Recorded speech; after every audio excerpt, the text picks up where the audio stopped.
It started literally hundreds of years ago with the awakening to the concept that all men are created equal and should have the freedom to choose their own path. Many attempts were made to move governments and societies toward recognizing man's inherent freedom. Wars were fought. Thousands, hundreds of thousands died. People endured great hardship to travel to a place where they could live freedom's dream. Because some things are worth fighting for. The battle, sir, is not to the strong alone. It is to the vigilant, the active, the brave. Besides, sir, we have no election. If we were base enough to desire it, it is now too late to retire from the contest. There is no retreat but in submission and slavery. Our chains are forged. Their clanking may be heard on the plains of Boston. The war is inevitable, and let it come. I repeat, sir, let it come. Patrick Henry.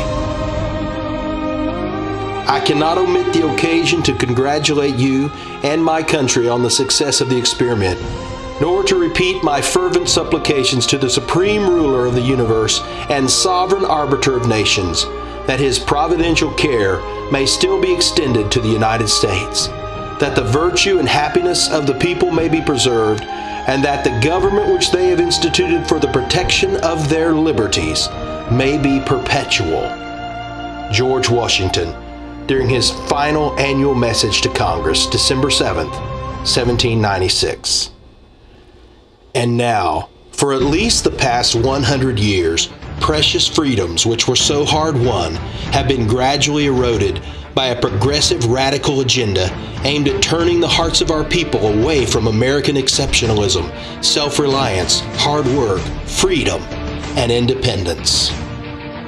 Glimmers of hope, perhaps a dose of apathy, or even denial, kept us largely silent. We, as Americans, have the capacity now, as we've had in the past, to do whatever needs to be done to preserve this last and greatest bastion of freedom. We now know that taxing a nation can conquer its people and enslave them just like invading armies. Until the socialist progressive agenda became so big, so ominous and glaring, that to be true patriots and Americans, we could no longer ignore it. So now, we're taking back America. Ladies and gentlemen, we have a domestic enemy. It is an out-of-control government. It is a president that continues to do against the will of the people. And it is a Congress that will spin us into oblivion.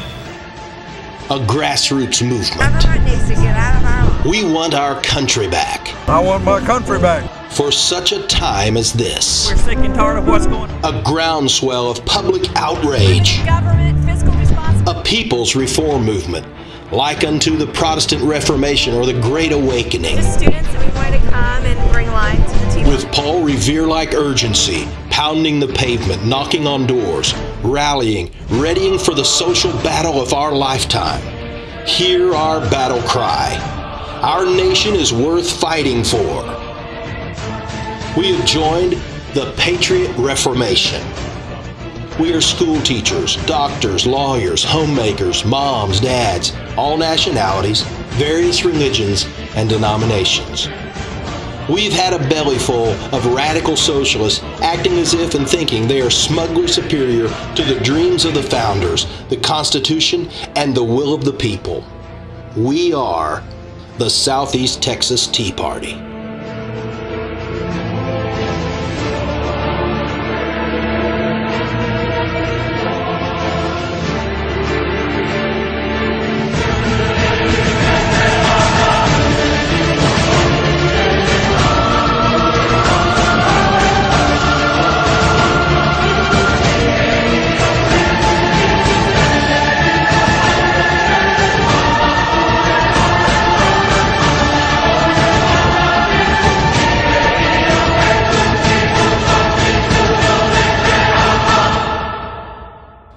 The Southeast Texas Tea Party. Join our cause and help take back this country so future generations can continue to live the American dream.